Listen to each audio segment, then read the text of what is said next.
quero glorificar a Deus por uma noite tão especial, pela honra e o privilégio de poder estar com vocês mais uma vez nesse ano, vendo aqui o guerreiro que nos ensinou a marchar e dar glória, né? Pastor Adilson, sua família, essa igreja tão abençoada, tão especial, e para mim é um privilégio estar numa atmosfera tão sobrenatural, tão carregada da unção que tem sido gerada ao longo desses dias de jejum e de oração. Vamos abrir a palavra de Deus no Evangelho de João,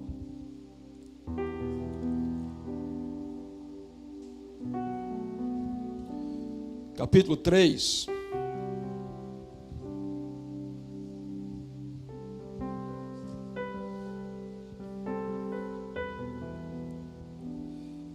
Evangelho de João, capítulo 3, a partir do versículo 1.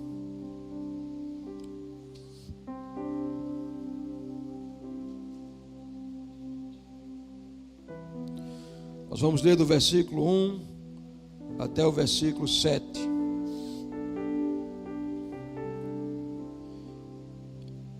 Vou esperar você encontrar a passagem.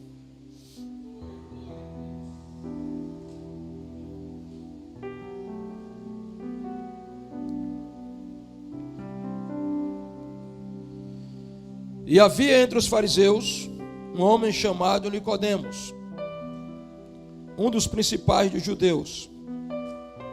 Este foi ter de noite com Jesus e disse: Rabi, bem sabemos que és mestre vindo de Deus, porque ninguém pode fazer estes sinais que tu fazes, se Deus não for com ele. Jesus respondeu e disse-lhe: na verdade te digo, que aquele que não nascer de novo não pode ver o reino de Deus. Disse-lhe Nicodemos: como pode um homem nascer sendo velho? Porventura pode tornar a entrar no ventre de sua mãe e nascer? Jesus respondeu: na verdade te digo, que aquele que não nascer da água e do Espírito não pode entrar no reino de Deus. O que é nascido da carne é carne, e o que é nascido do Espírito é Espírito. Não te maravilhes de ter dito: necessário vos é nascer de novo. Se eu pediria para tirar o fundo musical, por favor, querido. Muito obrigado. Deus te abençoe. Em verdade te digo que não perderás o teu galardão. Glória a Deus. Nós estamos em um congresso cujo tema é necessário vos é nascer de novo.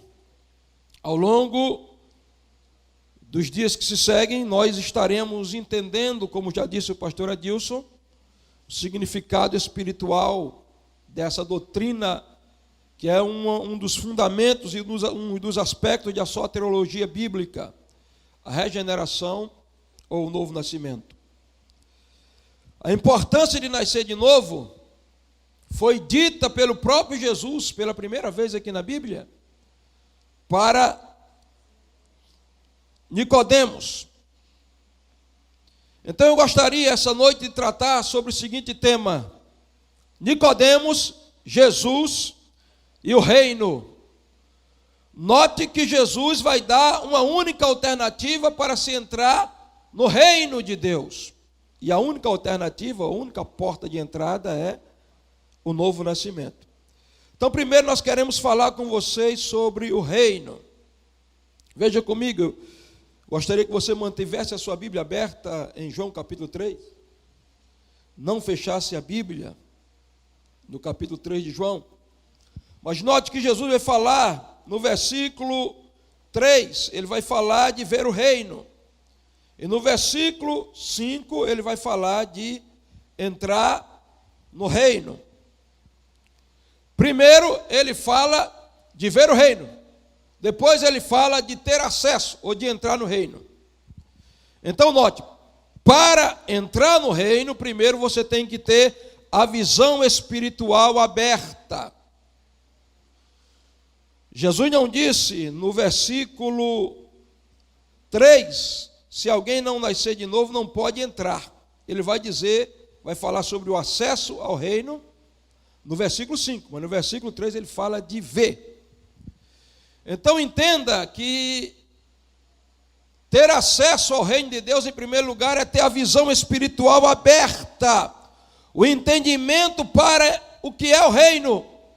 E depois que você tem a visão espiritual aberta, então você terá o acesso para entrar no reino. Diga comigo, ver o reino para entrar no reino. Diga para 3 pessoas, ver o reino para entrar no reino. Porque, queridos, alguém que é cego dificilmente vai encontrar a porta. O indivíduo está aqui cego e alguém vai dizer, a porta é aqui do lado direito. Mas do lado direito pode ser aqui mais para trás. Ele vai tentar entrar aqui, mas ele não vai conseguir. Alguém pode dizer, a porta aqui para trás, vá atrás, mas pode ser nessa direção, ele não vai conseguir. Então, a primeira coisa que Deus quer fazer conosco é abrir o nosso entendimento ou a nossa visão espiritual para a compreensão do reino de Deus. E então nós entraremos no reino. Então vamos falar primeiro sobre o reino. O reino e o rei. Se tem reino é porque tem rei. Subtende-se que tem rei. Rei é quem reina. E se é rei, é porque governa.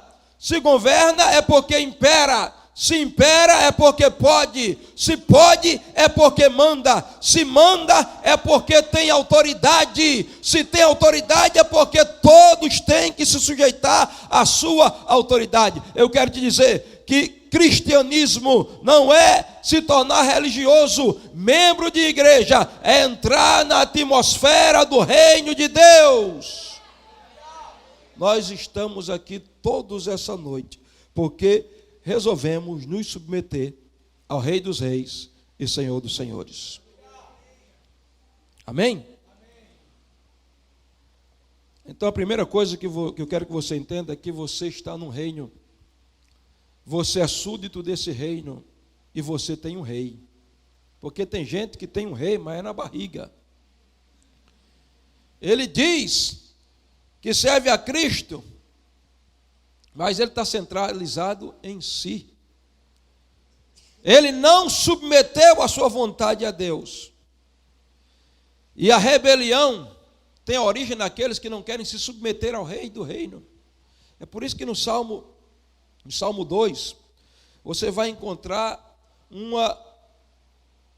um ajuntamento de seres espirituais, que o salmista vai dizer que são reis, mas a gente vai entender na linguagem espiritual que são principados e potestades, porque rei humano não vai tentar usurpar o trono de Deus. Você vai encontrar uma aglomeração de principados, dizendo, vamos quebrar as cadeias, vamos romper e vamos tomar o reino, vamos usurpar o reino dele. E Deus está rindo, porque Deus tem senso de humor, irmãos. E Deus está rindo. Eu posso imaginar, Miguel, o senhor hoje está muito bem-humorado, Deus quer estar com você. Não, uns bobos aí estão dizendo que vão romper as cadeias, tomar meu reino. Eu acho que o senhor está rindo por quê? Eu estou rindo por causa do meu plano estratégico. E qual é o teu plano estratégico? É ungir o rei. Que rei? O rei que vai nascer. E quando ele nascer, eu vou liberar o decreto. Tu és meu filho, hoje te gerei. E o salmo continua. E quando ele nascer, eu vou ungí-lo no meu monte santo. Você sabe que o Salmo 2 é um salmo messiânico. E a figura de Davi ali é um tipo profético de Cristo. E ele está dizendo, eu vou ungir o meu rei. Porque Davi foi ungido 3 vezes. Ele foi ungido quando ainda estava no anonimato, em Belém, na casa de seu pai, Jessé. Depois ele foi ungido em Hebrom. Mas em último lugar, ele foi ungido em Jerusalém, no Monte Sião. Então o texto está dizendo, eu vou ungir o meu rei no Monte Sião. Eu quero dizer que Davi ali é um tipo de Cristo. Cristo foi ungido quando nasceu, os reis que não eram reis, eram carrabinos, levaram ouro, incenso e mirra. Mirra é para ungir. Inclusive a mirra era um dos elementos do óleo sagrado que compunha o óleo que ia ungir o sacerdote. Ele foi ungido também no Jordão, quando ele foi batizado por João Batista. A Bíblia diz que o céu se abriu, o Espírito desceu em forma corpórea, e a voz de Deus gritou, aí está o meu filho, em quem tenho alegria. Mas ele também foi ungido em Hebreus capítulo 1, quando ele é introduzido na presença do rei. E aí ele vai ser coroado como rei. E Deus diz, quando ele vai entrando, Deus diz, todos os anjos de Deus o adorem agora. E o próprio Deus vai dizer, tu és Deus, e o teu trono governa de geração em geração.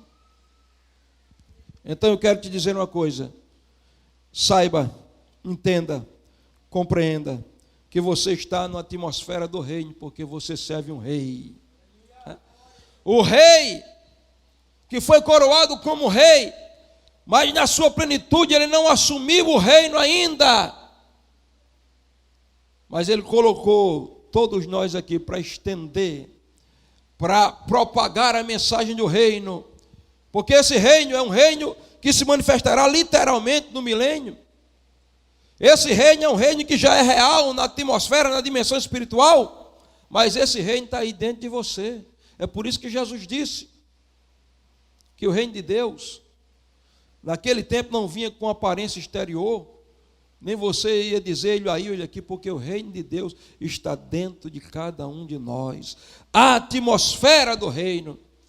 Então entenda, que esse rei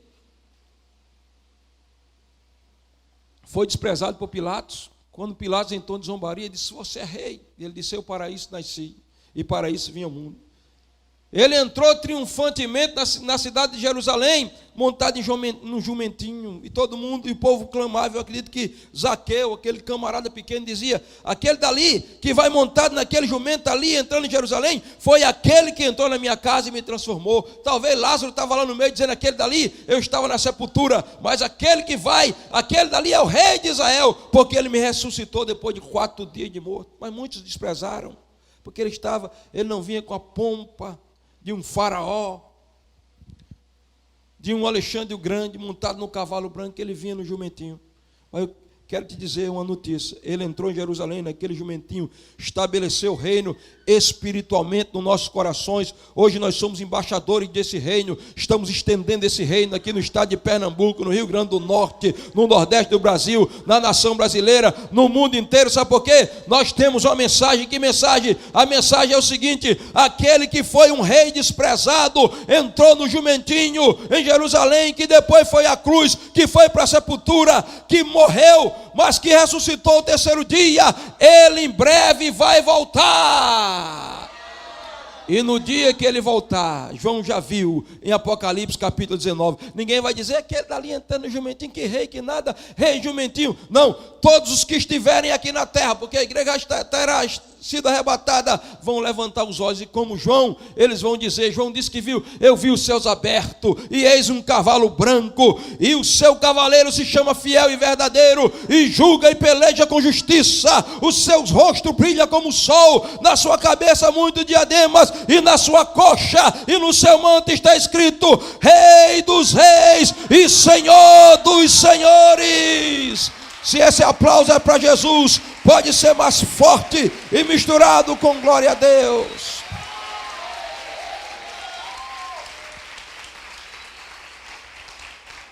Você vai entender nesses dias de congresso que você nasceu de novo, ou se não nasceu daqui para terminar esse congresso, vai nascer para ter os seus olhos espirituais abertos e ver o reino de Deus, porque quando você enxergar o reino, você terá acesso à entrada no reino. E o que é o reino, pastor? Eu já disse para você, o reino se manifesta de 3 maneiras. É o reino do céu, que é também chamado reino de Deus. Então, ele está hoje governando no céu.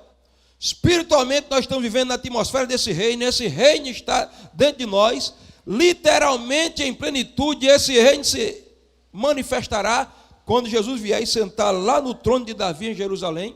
E a Bíblia diz que ele será rei sobre toda a terra, e a terra se encherá do conhecimento da glória do Senhor, como as águas cobrem o mar. E a Bíblia diz que nessa época até os animais vão perder a ferocidade. O menino mete a mão na cobra da cascavel, e a cascavel não fica imune, não injeta o seu veneno. O leão e o cordeiro vão comer juntos palha, até os animais carnívoros vão se tornar herbívoros, como era no começo, lá no Éden. Não haverá mal algum no monte da santidade do Senhor, e a terra vai se encher do conhecimento da glória do Senhor, como as águas cobrem o mar. Mas antes disso, precisamos aprender a viver os princípios desse reino. E quem deu a definição do reino de Deus foi nada mais, nada menos do que o maior teólogo da igreja cristã. O homem que sistematizou os evangelhos nas suas 13 cartas doutrinárias, o apóstolo São Paulo. E na carta aos Romanos, no capítulo 14 e versículo 17, ele vai dar a definição do reino. Porque está havendo uma briga lá com os irmãos de Roma, uma contenda, porque tem uns que eram vegetarianos, outros eram veganos, né? Vegano que diz, né? Que não come carne. E os que não comiam carne, eram vegetarianos, estavam condenando quem comia carne. E Paulo viu aquela confusão e disse: irmãos, se teu irmão não come, para Deus ele não come. Se ele come, para Deus ele come, se ele dá graça. Se ele é débil, só come verdura, então suporte o seu irmão. Se você é fraco, come carne, suporte o que só come verdura. E ele disse: sabe por quê? Não tente tirar ninguém do reino, ou colocar ninguém no reino por essas superficialidades aqui da terra, porque o reino de Deus não é comida, nem é bebida. O reino de Deus é 3 coisas: justiça, paz e alegria no Espírito Santo. Se você tem a justiça de Deus, a paz de Deus e a alegria do Espírito Santo no seu coração, você está vivendo pelo menos 3 princípios básicos do reino de Deus. Justiça, que justiça? Justiça humana? Não, a justiça humana anda com as suas pernas trôpegas aí há muito tempo. A justiça do reino é aquela justiça de Deus estabelecida no seu coração por uma palavra teológica e bíblica chamada justificação, que é uma palavra forense, um termo forense. Nós estávamos em um tribunal, irmãos. O juiz era Deus, o justo juiz. O promotor Satanás acusando-nos de nossos pecados. Eu e você, o réu, o veredito era culpados e condenação, mas apareceu um advogado de defesa chamado Jesus de Nazaré, Yeshua HaMashiach, que não somente julgou nossa causa, mas assumiu o nosso lugar e nos justificou. Então o reino de Deus é saber que a justiça de Deus foi implantada, na verdade foi executada em Cristo na cruz, quando ele morreu em nosso lugar. Para quê? Para que essa justiça seja imputada a mim e a você, e eu e você sejamos justificados, ou seja, inocentados, absolvidos. Então Deus olha para você hoje, não importa a cor, o tamanho, a gravidade do seu pecado, por causa da justiça de Deus executada em Cristo na cruz, os nossos pecados foram perdoados, e ele olha para você e diz: eu não vejo culpa em você. Para mim você nunca pecou, você é inocente, porque o reino de Deus é justiça. E essa justiça estabelece no nosso coração a paz. E essa paz excede todo entendimento. É por isso que em meio às guerras, pastor Adilson, a gente encontra paz, né? No dia, como é? Que excede todo entendimento, a paz de Deus. Se você já encontrou essa paz que você não encontra aí no mundo em droga, não encontra aí no mundo em bebida, não encontra aí no mundo em noitada. Na verdade, o homem vive uma crise de paz no seu coração, um vazio existencial, e o que ele quer é paz, e ele procura paz aí em tudo quanto o mundo oferece. Mas quando deita a cabeça no travesseiro, tem um furacão dentro dele, tem um vulcão de ansiedade. Mas se você está no reino, essa paz que excede todo entendimento, esse shalom, que é a completude de Deus no seu coração, lhe completa. Em meio às guerras, você vive em paz. Como diz aquela música, é assim que eu venço minhas guerras. Como, pastor? Adorando, minhas almas são louvor e adoração. Por quê? Porque eu estou em paz com Deus, eu estou em paz comigo, eu estou em paz com meus irmãos, eu só estou em guerra com Satanás, mas no que diz respeito à paz, eu estou seguindo a paz de Deus no meu coração e a santificação, sem a qual ninguém verá o Senhor. Paz. O reino de Deus é justiça e a paz, mas o reino de Deus é outra coisa que Paulo diz: alegria no Espírito Santo. Alegria no Espírito Santo. Se Deus é alegre, porque tem gente que Jesus nunca sorriu. Um dia alguém estava discutindo comigo: Jesus nunca sorriu porque a Bíblia diz só que ele chorou. Eu digo, meu irmão, Jesus não era doente, não. Ele não era depressivo, não. Jesus vivia cercado de crianças vinham para abençoar. Você acha que a criança vai ficar perto do cão, o cara sorrindo? Porque o fruto do Espírito é a alegria que o mundo não pode dar. Então entenda, você está no reino, esse reino é do Rei dos Reis, que governa a sua vida. Esse reino não é comida nem é bebida, mas é justiça, paz e alegria no Espírito Santo. Agora, Jesus mostrou a condição aqui, ó. O reino de Deus é para aqueles que nasceram de novo. Uma das palavras gregas para nascer de novo, um novo nascimento, é palinginésia, que quer dizer nascer do alto, ou quer dizer o Gênesis de volta. Então, receber o novo nascimento é ter o Gênesis de volta no seu coração. O que é o Gênesis de volta, pastor? O Gênesis de volta aí você vai para Gênesis capítulo 1. O Gênesis de volta é luz onde havia trevas. O Gênesis de volta é harmonia onde havia caos. O Gênesis de volta é autoridade de governar a terra, governar sobre répteis, sobre quadrúpedes e sobre animais, e só não governa sobre o homem, porque quem governa sobre o homem é Deus. O Gênesis de volta é a caricatura, a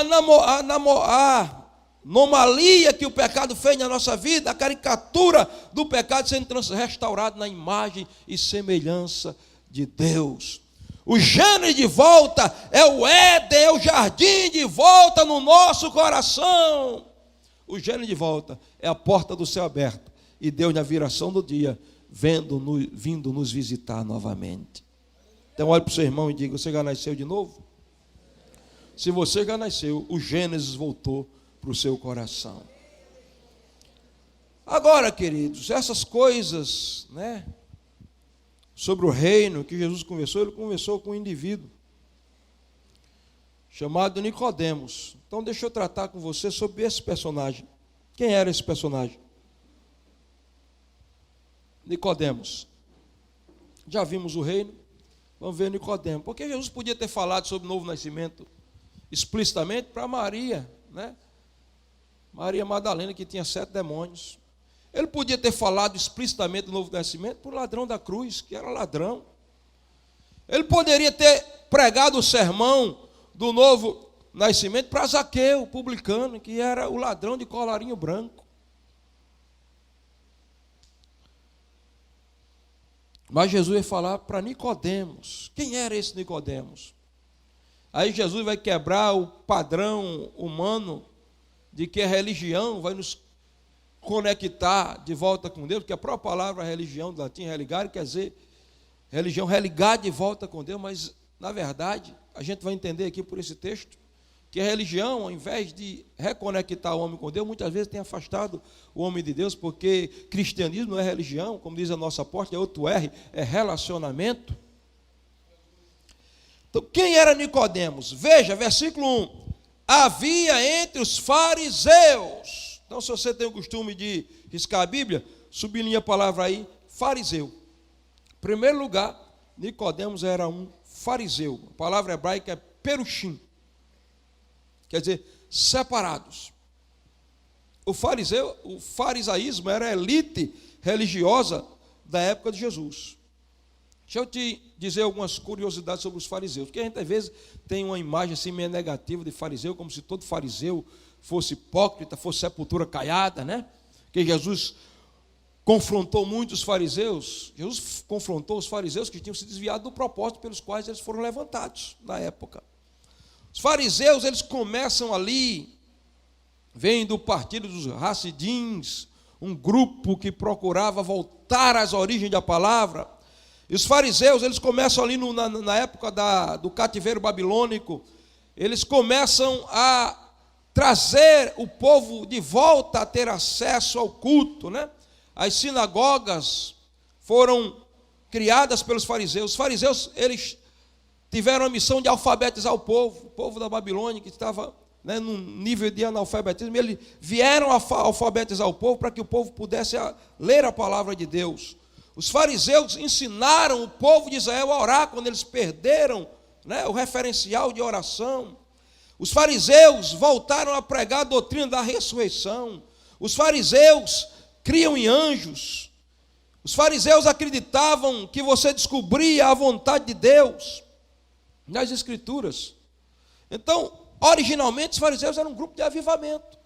Era um grupo de reformadores que queriam trazer o povo para a palavra. Só que ao longo do caminho e da história, da trajetória, eles perderam o referencial, eles começaram a se tornar religiosos, porque Deus não tem compromisso com a agenda humana, com estrutura humana. O avivamento de ontem pode não prosseguir para amanhã se não tiver quem mantenha o altar erguido e aceso. Então, era a elite religiosa. E Jesus vai falar de novo nascimento, exatamente para esse indivíduo chamado Nicodemos. A primeira verdade que nós aprendemos aqui com Nicodemos é que a religião pode reformar, mas jamais transformará. Há uma frase filosófica que diz que a religião produz um homem exterior que disfarça o verdadeiro homem interior.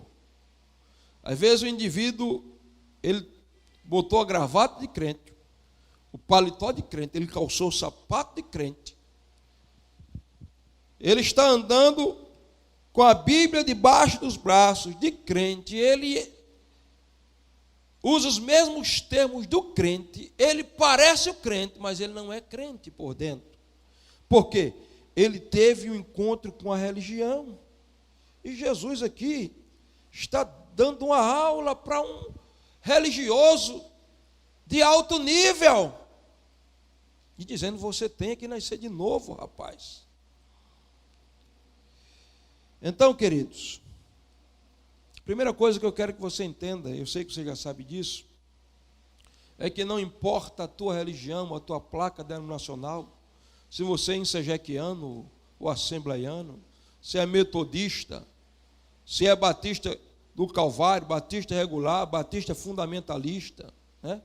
Se é anabatista, se é calvinista, arminiano, presbiteriano, da Universal, Mundial, não importa, não é a tua placa religiosa, denominacional que vai dar a você a visão do reino e vai dar a você acesso ao reino, porque de religião Nicodemos entendia, mas Jesus olhou para ele e disse, se você não nascer de novo, você não vê o reino, se você não nascer de novo, você não entra no reino, necessário é você nascer de novo. Hoje nós vamos quebrar aqui todo o paradigma de que a religião pode fazer alguma coisa com o homem, porque ser cristão não é ser religioso.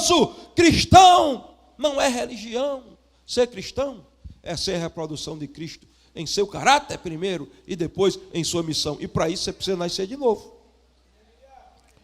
A segunda coisa que eu aprendo com Nicodemos aqui, irmãos, é que Nicodemos não era só religioso, mas ele era alguém de alta reputação. O nome Nicodemos e Cadmum quer dizer conquistador do povo.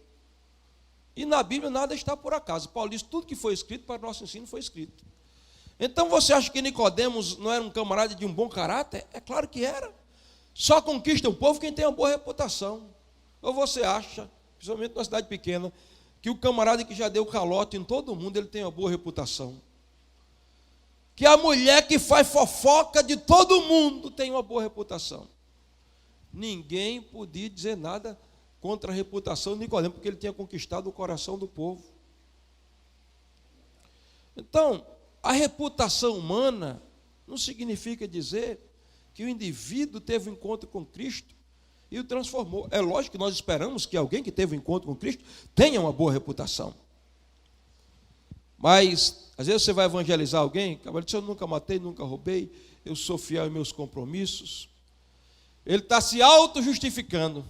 E sabe o que é que o profeta disse? As nossas melhores obras de justiça diante de Deus são como pano de chão, parafraseando aqui, que eu não vou dizer o original aqui para ninguém se escandalizar do que é trapo de imundície. Depois numa aula qualquer a gente diz, né? Pode ter alguém fraco aqui na fé que se escandalize.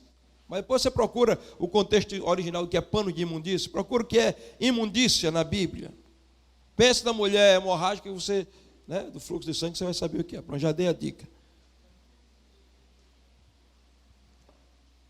Nossas maiores obras de justiça são como pano de imundícia diante de Deus. Eu não posso me justificar, não é a minha boa reputação. Porque, irmãos, você há de convir comigo que tem crentes que têm uma reputação inferior a muita gente que não conheceu Jesus ainda. Tem gente que não conheceu Jesus, que tem um caráter muito mais puro do que alguém que às vezes está na igreja. Mas a única coisa que Deus aceita como justiça para nos justificar é Cristo Jesus crucificado. Então, Nicodemos tinha religião, ele tinha boa reputação, mas Nicodemos tinha status. Note que o texto diz: havia entre os fariseus um homem chamado Nicodemos, um dos principais dos judeus. Nicodemos era um líder, ele fazia parte do Sinédrio. Sinédrio, alguns dizem que começou ali com Moisés, quando Jetro deu aquela instrução a Moisés para juntar aquele grupo para auxiliar eles, né? Sinédrio quer dizer Assembleia Sentada. Então o Sinédrio era o supremo tribunal eclesiástico dos judeus. Eles, quem dirigiam os destinos religiosos do povo. E Nicodemos era alguém de um alto nível de status. Ele fazia parte do Sinédrio, mas status também não quer dizer salvação, nem transformação, nem ser tocado pelo caráter de Cristo. Diz a história, no Talmud existe um chamado Nicodemum Becurion, que dizem, não sei se é esse Nicodemos, mas alguém acha que era esse, que ele era um homem muito rico, ele tinha muitas hospedarias ali em Jerusalém, e nas 3 festas de peregrinação, né, que era Páscoa, Pentecostes e Tabernáculo, ele lotava ali as suas hospedarias, porque havia muita gente, a cidade de Jerusalém ficava abarrotada, então ele era um homem de muitas posses e muito rico.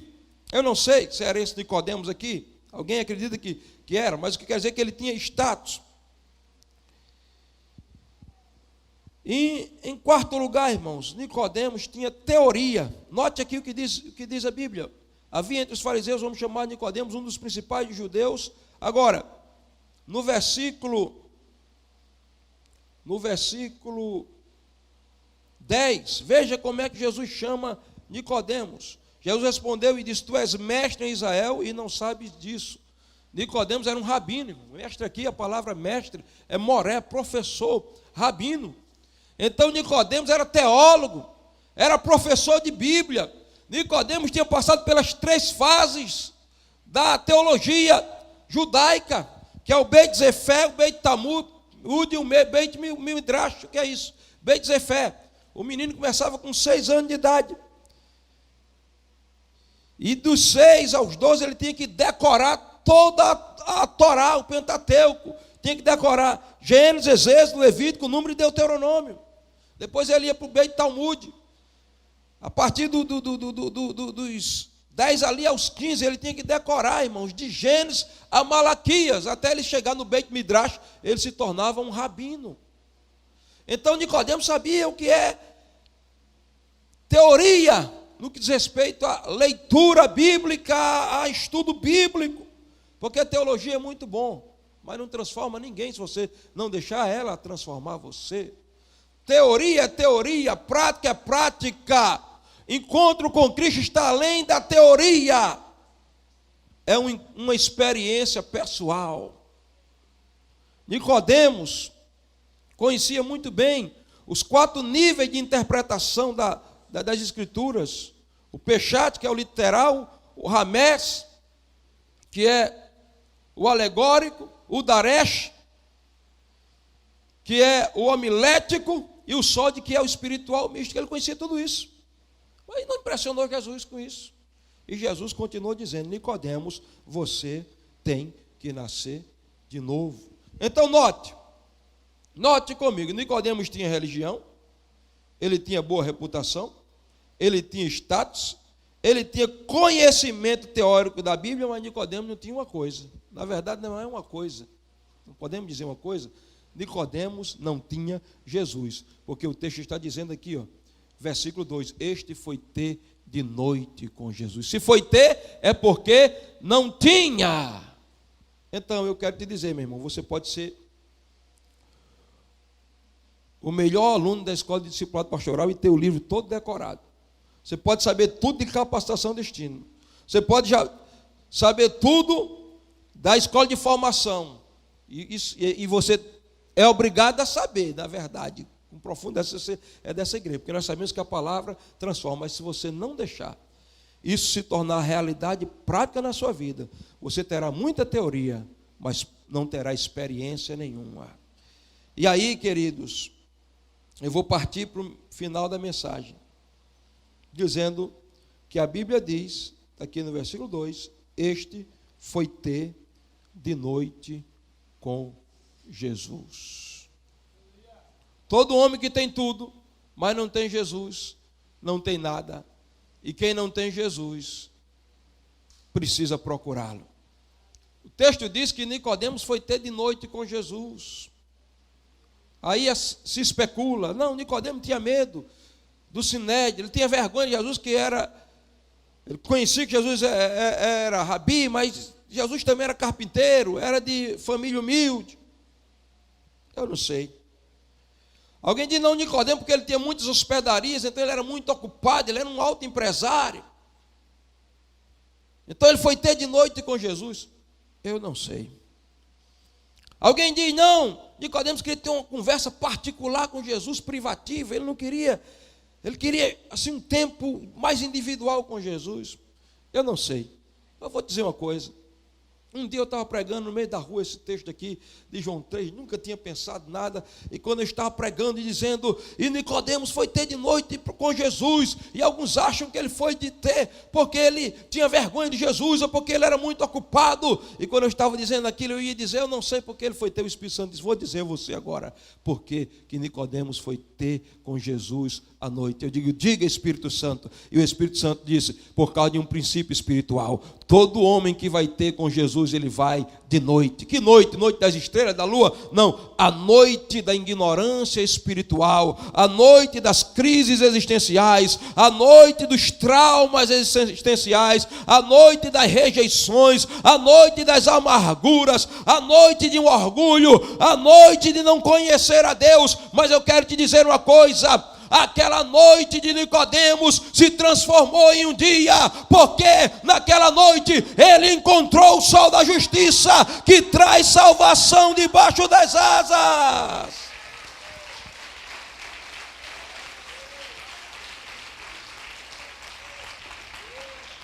Você andou de noite até essa noite, porque se você veio aqui, é porque o sol da justiça já está brilhando na sua direção. Diz uma versão da Bíblia que ele foi muito tarde da noite. Quem sabe meia-noite.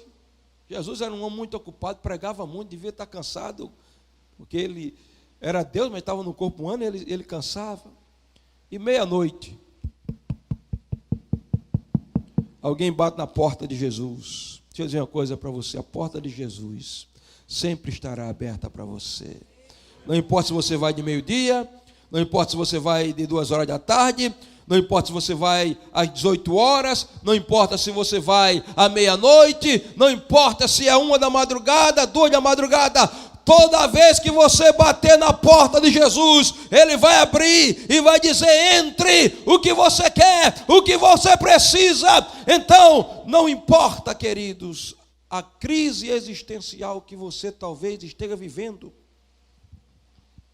a porta do céu jamais se fechará para você. Enquanto nós estivermos no período da graça, bata na porta e ela vai se abrir, porque a Bíblia diz que o Senhor, meu Deus, derrama luz nas minhas trevas. Nunca mais Nicodemos foi o mesmo. Depois você vai ver Nicodemos defendendo Jesus no Sinédrio, depois você vai ver Nicodemos levando especiarias para ungir o corpo de Jesus depois de morto. Eu não duvido que na ressurreição Jesus também apareceu a Nicodemos. A Bíblia não diz, mas eu não duvido. Terminando, vamos para o tópico final. A gente falou sobre o reino, sobre Nicodemos. Vamos falar sobre Jesus.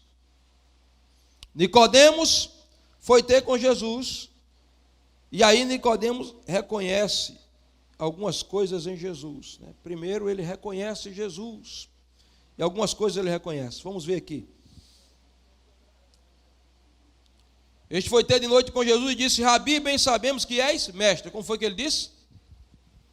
Rabi, bem sabemos que és mestre. Uma redundância. Rabi é mestre, professor. Então a primeira coisa que Nicodemos descobre em Jesus aqui é o poder pedagógico de Cristo, a sua capacidade pedagógica. Diga, capacidade pedagógica. Não existe nenhum professor, nem jamais existirá como Jesus de Nazaré, Yeshua HaMashiach. Porque em João, capítulo 13, Jesus vai... Abra a tua Bíblia aí, deixa eu ler esse capítulo aqui. João, capítulo 13.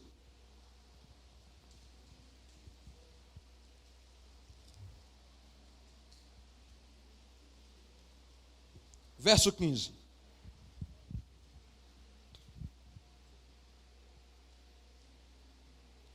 Verso 15. Porque eu vos dei exemplo para que, como eu fiz, façais vós também. Então, Jesus, em primeiro lugar, ensina pelo exemplo, queridos. Porque tem muito professor que é professor teórico. Ele dá uma aula, ele conhece tudo, o pastor Adilson. A escola de oração, tipo de oração, comunhão, princípio de fé, jejum e redenção no Brasil, né? Poder da intercessão, adoração e santidade, ele conhece tudo, ele ensina tudo, ensina o povo a orar, mas você não vê ele orando. Ele não ensina. Ele ensina na teoria, mas não na prática. E deixa eu dizer uma coisa, aquele adaga é verdadeiro. As palavras podem convencer, mas é o exemplo quem arrasta.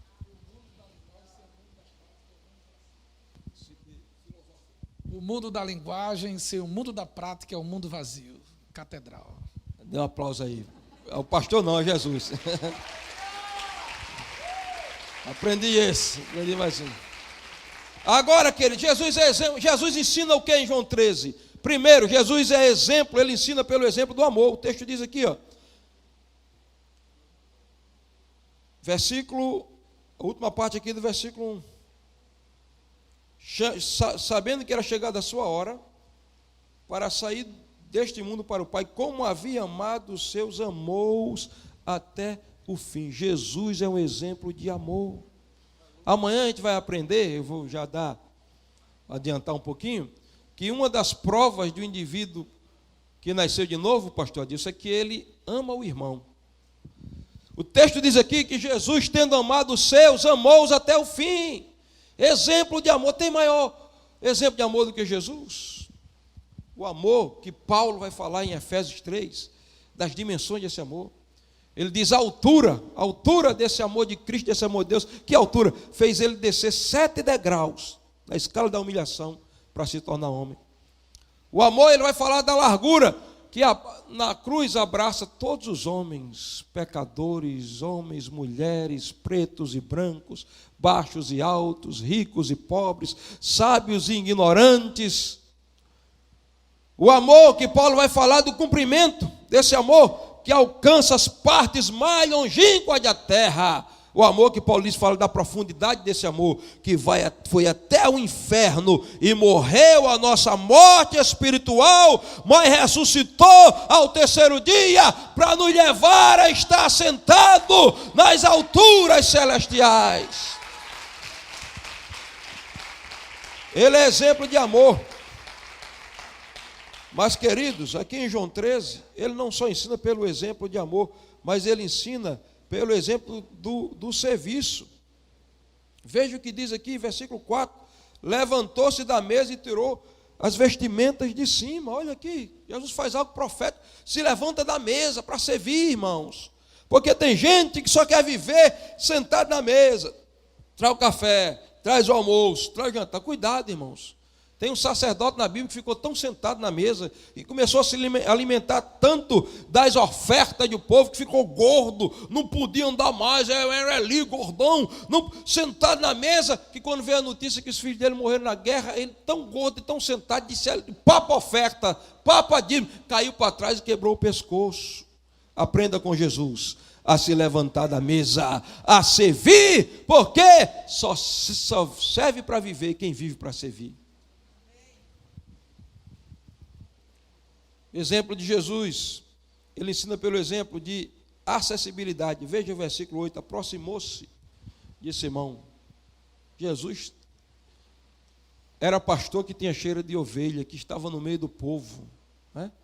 Não era inacessível. Acessibilidade.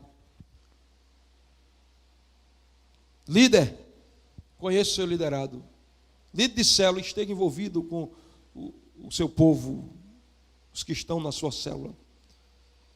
Mas Jesus ensina pelo exemplo da humildade. O texto diz que ele lavou os pés dos discípulos. Então Nicodemos, quando viu os ensinos de Jesus, que a Bíblia diz que era ensino, ele ensinava como que tendo autoridade, ou seja, ele trazia a própria interpretação, que Nicodemos não tinha encontrado em todo o ensino rabínico daquela época. Ele fica admirado, e ele diz, tu és mestre vindo de Deus. Então primeiro ele conhece que Jesus tinha uma capacidade pedagógica invejável. Jesus não tinha aprendido nem com Hilel nem com Shammai, que eram os dois grandes mestres e líderes das escolas rabínicas da época. E eles estão dizendo, tu és mestre vindo de Deus. Aí ele descobre também, ou ele reconhece a origem divina de Jesus. Veja o que ele diz, tu és mestre vindo de Deus. Vindo de Deus. Porque, irmãos, não foi Abraão que enviou Jesus, não foi Moisés. Moisés profetizou. Deus profetizou sobre Abraão, que em Abraão seriam benditas todas as nações da terra, mas a origem de Jesus é divina, não só divina, ele próprio é Deus. É por isso que João 1 diz, no princípio era a palavra estava com Deus, ao lado de Deus, mas a palavra era Deus. Mas o mais importante, a Bíblia diz em João 1,14, a palavra se fez carne e habitou entre nós, fez o seu tabernáculo entre nós. A palavra se fez carne. A encarnação do Filho é o carpinteiro batendo na porta. É o carpinteiro batendo na porta e entrando no mundo dos viventes, legalmente pela porta, que é o nascimento físico, para se entrar na terra dos homens. E é por isso que vocês cantaram aquela música aqui, o barulho, né? E ouve esse barulho, porque quando ele entra, que ele nasce, a Bíblia diz que os anjos desceram lá naquele campo onde os pastores estavam, e houve um barulho de anjos glorificando a Deus, e anjos dançando e celebrando, e dizendo glória a Deus nas maiores alturas, Pai na terra, aos homens de boa vontade, porque na cidade de Davi vos nasceu hoje o Salvador, que é Cristo o Senhor.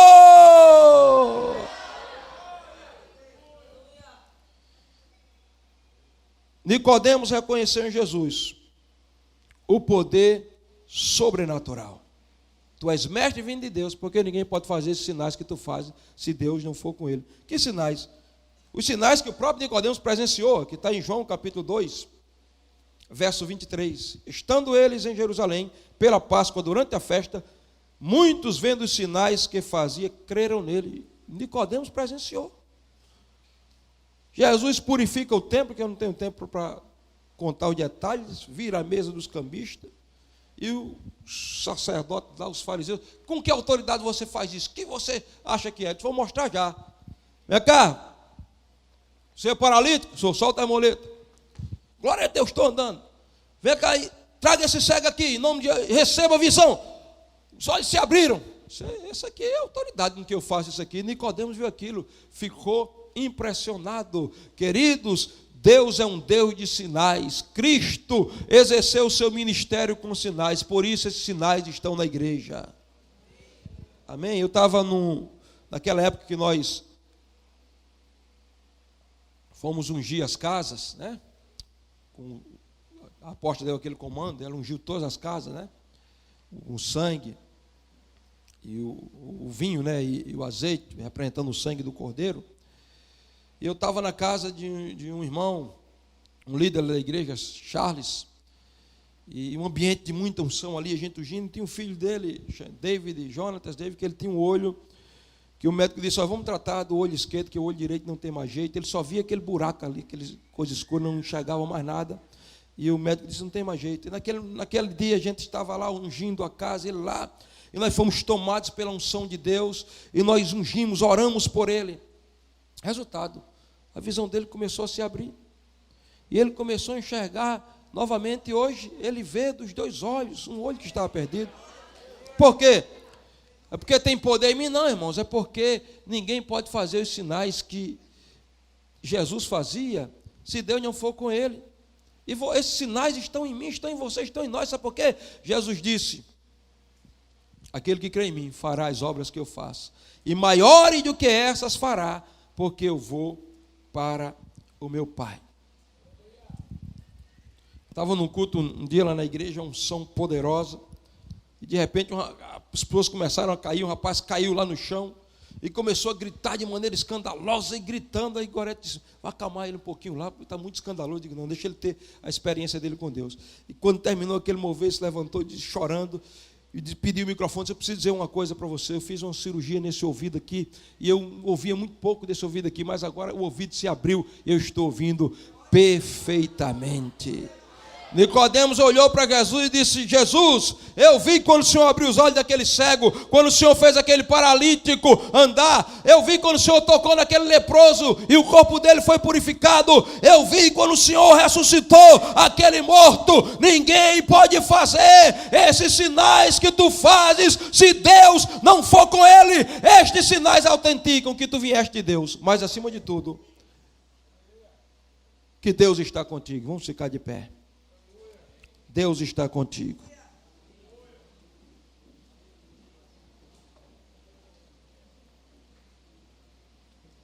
Deus não estava só com Jesus, mas o próprio Jesus era Deus e o Pai estava nele. É por isso que na oração sacerdotal, ele disse, quando foi orar por nós, né? Ele disse: Pai, que eles sejam um como nós somos um. Tu em mim e eu em ti, e eles em nós, para que eles sejam perfeitos em unidade e o mundo crê que tu me enviaste. Então aqui não tem duas igrejas. Aqui não tem uma igreja de Espírito Santo, outra de Condado, outra de Recife. Aqui tem um povo que está unido ao coração do Pai. E o Pai está unido ao coração de Cristo. E Nicodemos, queridos, fez toda essa bajulação, porque na verdade ele fez uma bajulação a Jesus, e quem sabe ele esperava que Jesus batesse no ombro dele e dissesse: não, Nicodemo, você, rapaz, você tem a sua religião, você é um homem de boa reputação, fique tranquilo, vá para casa e durma tranquilo, você já é salvo.